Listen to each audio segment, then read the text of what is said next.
I'm Lissa Muscatine. I'm one of the co-owners of Politics and Prose. And I'm Mark Laframboise. I'm the head book buyer here, and these are some of our favorite fiction titles from this year.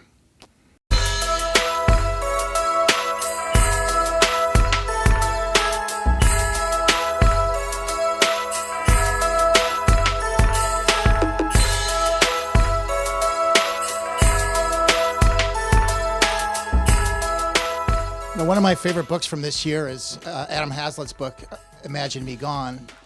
I didn't read it when it first came out. It came out in, I think, late spring.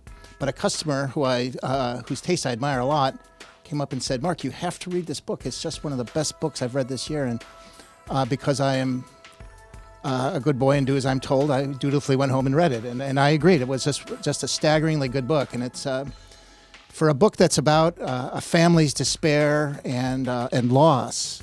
It's an extremely entertaining book because it's a story of a family. And I like stories about families. I think those are the richest stories. When I think back on my favorite novels, the ones that I like most are stories of families.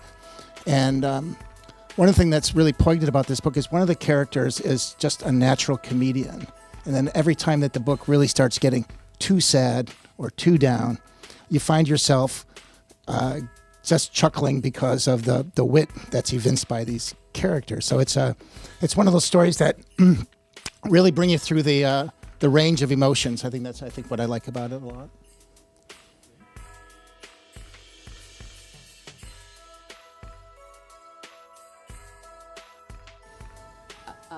I got very excited about a book called The Mothers, written by BENNETT.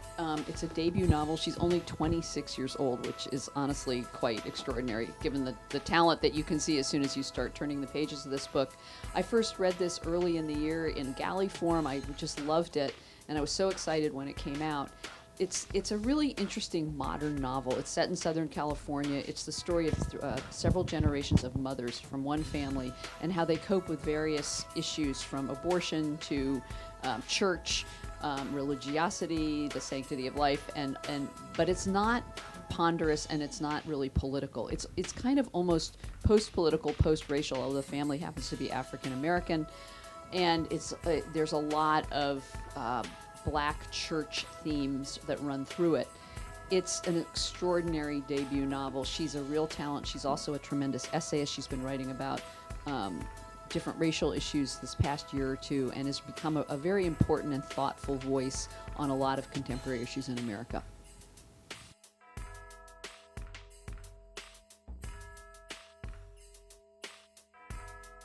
Another debut novel is The Knicks by Nathan Hill. I keep wanting to say Nathan Hale, but The Knicks is so original, so kind of unique. The story starts out with a guy who's sold a story, and now he's gotten an advance on a novel, and he's never delivered the novel, and he's going to have to either put up or shut up, or have to pay the advance back. And while he's doing this, his mother, who he's estranged from, gets into a big, nationally televised brouhaha with a politician, and all of a sudden now he has a story to sell. And this is the story of that and his life, and his life as a college teacher, and also the story of the coming together of mother and son as well. But it's big, preposterous, hilarious, and good for a good literary reader who also likes to read a very good, entertaining book, you know.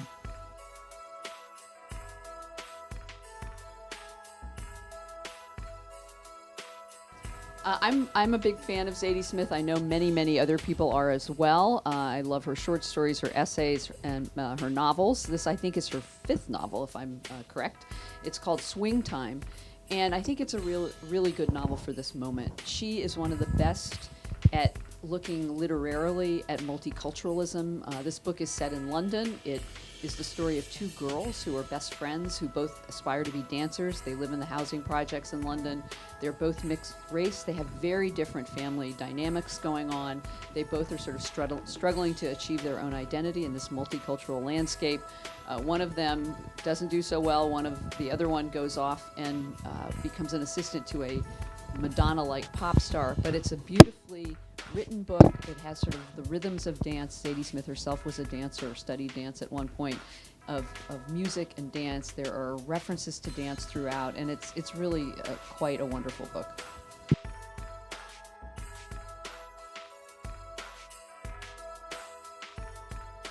A historical novel by a young Australian woman, Sabrina Murray, The Valiant Gentleman, tells a story about these, for the most part, these two guys, Herbert Ward, who was a British sculptor, and Roger Casement, who was an Irish revolutionary, and them in the Congo. So it brings into all of the great history of King Leopold's Congo in the late 19th century.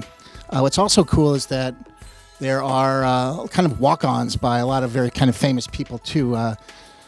Joseph Conrad does a walk-on. Leopold himself does a walk-on. But it's just a rich historical novel.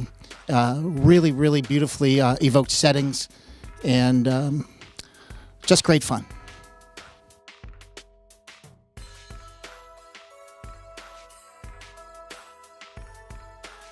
We always get asked all year long, but especially at Christmas, for books that aren't dark. And it's really hard, quite honestly, when you're dealing with really good literature, to find books that aren't down, dark, depressing, because they are often dealing with the most difficult emotional themes. So I am very grateful that Maria Semple is around. She wrote Where'd You Go, Bernadette, which many, many people loved a few years ago. Now she's come out with her new book. It's called Today Will Be Different. It is equally hilarious, but also poignant. It's not just light fluff by any stretch, and she's a very talented, very creative writer.